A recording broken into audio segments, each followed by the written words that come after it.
All right, I'm going to talk about my next game, and it's a party game. It's a party game called Monikers. This is a game that I've wanted to play for a while. My friend brought it over. I invited him and his wife over, and they brought it over. There's so that's cool story. Great cool story, bro. Anyway, it's a great game. The end. Okay, so this is a party game that just makes you feel silly, which are the kind of party games that I really, really enjoy. And what it is that you have a whole heap of cards. You hand out, let's say 10 cards to everyone, and they choose 5. And what these cards are basically pop culture references or nouns or just something that you're trying to make people guess. And you're trying to make people guess these without having to actually say the word. And so you break up into 2 teams, but everyone is using this exact same deck. So everyone knows the 5 or so cards they put into the deck. And as you're going around, you will start to understand what is in the deck. And that's important because you play over 3 rounds with the exact same deck. The first round, you are trying to get your team to guess what's on the card by saying anything you want except the word itself. Okay. The second round, you're trying to get people to guess the same cards. Let's say there's like 50 to 60 cards in this deck, but you're only able to say one word, and that's it. And then it's within like a minute or so. And then the third round, you're trying to have the people guess the same deck of cards by using charades. So it gets really clever because you can make within the same game that you're playing, something in round 3 could be a reference to something in round 1. So it's just a super, super clever, simple game that's just it's super funny all the time. Every time I brought it out, it's just been fantastic. Now, I understand this is a game that people have played previously. I think there's another party game called Time's Up. Is that what it's called? It's a game my sister said is basically the same thing, but I think it's more family friendly. Monikers is something that I would not play with my parents, but I'm sure other people's parents would kind of dig it. But there are just some cards that I think would not be as kosher with them. But it's definitely one of those games that if you're looking for a very easy party game that's really easy to just bring out and has some good laughs and makes you feel silly, which who doesn't like feeling silly? I like feeling silly, and that's why I liked Monikers. Have you played Monikers? No, I haven't. It's good. It's good. I recommend it. It's Where does it rank in your party game top 3? Oh man, it's jumping up there. Okay. Top 3 party games at this moment. Are you ready? Yes. And this is the on the spot list. Yeah. In no particular order, just top 3. Cash and Guns. Yep. Monikers is for sure in there for a party game. Okay. Oh man. Twilight Struggle. Okay. And then Twilight Struggle, the great party game. Party game. Diplomacy. Number 9, maybe. Number 9. What about Diplomacy? Just One? That's I was figuring this because you had talked about Just One not too long ago, so I was love actually that game. surprised that you hadn't brought it up.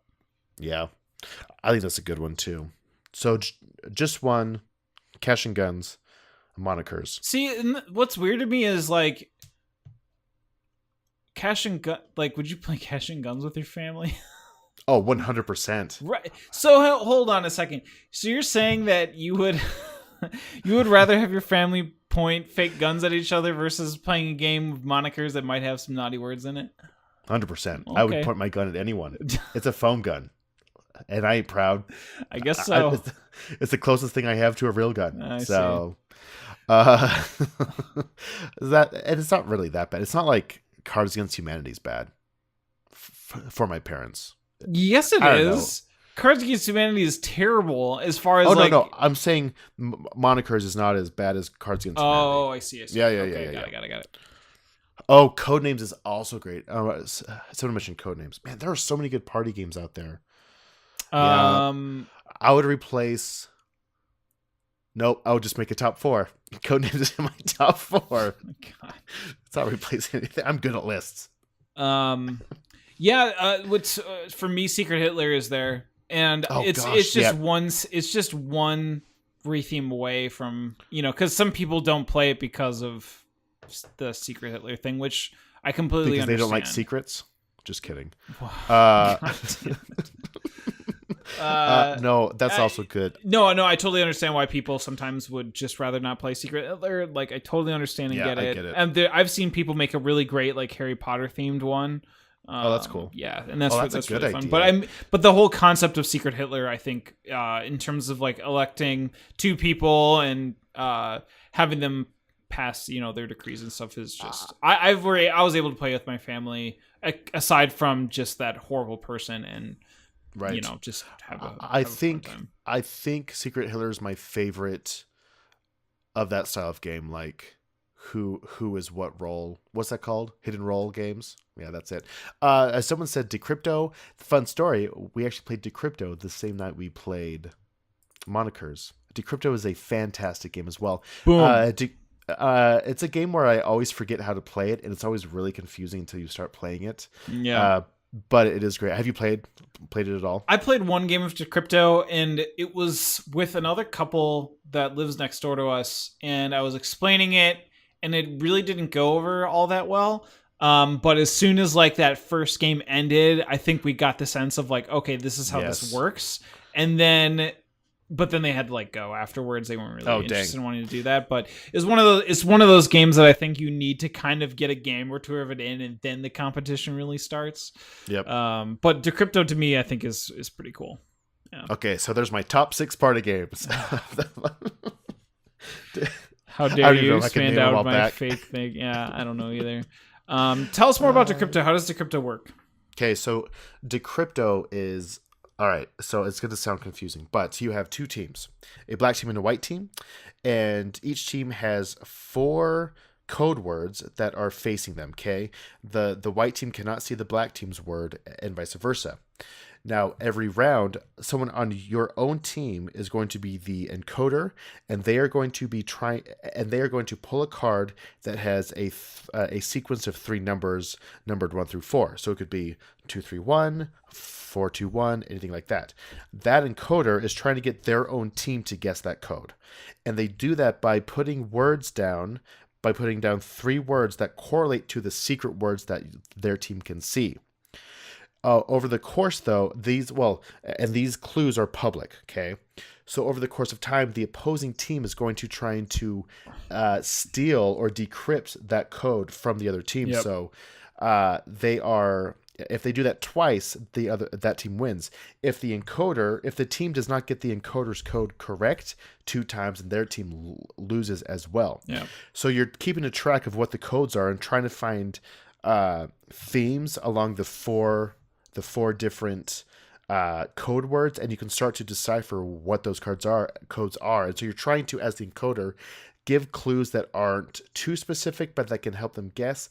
It's fascinating, and if it sounds confusing, that's because it is until you play an actual round of the game. Yep. But it is totally worth it. I mean, a game's not even super long. Like, it's worth just kind of slogging through it. There is a Watch It Played by Rodney Smith that it's good to know how to play, but it does not help me get a sense of how it actually plays, if that makes sense. Yeah. So it's just one, you just kind of have to plug through that first 15-minute game and then play it again right after. Yep. But man, 2 great party games.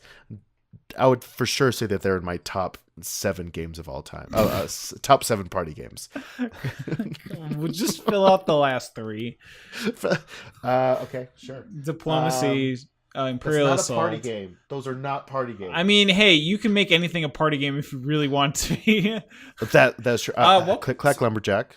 What? Oh, Click Clack Lumberjack. Okay. Ooh, I want to play Welcome to. Oh, you haven't played Welcome to yet? Oh, it's so good. No. It will definitely be within your top 8. I'll tell you that. Escape from the Aliens in Outer Space. That's a good one. That's a deep party game, but I dig it. That's true. It's a bit heavy to be like a party game, right? Yeah. Ooh, Ink and Gold is like one of my. That's a great part. There's just so many good party games. So good. So good. So good. Anyway, that's Monikers. That's what we started out talking about. Monikers. Oh, it's designed by Alex Haig and Justin Vickers, and published by Palm Court.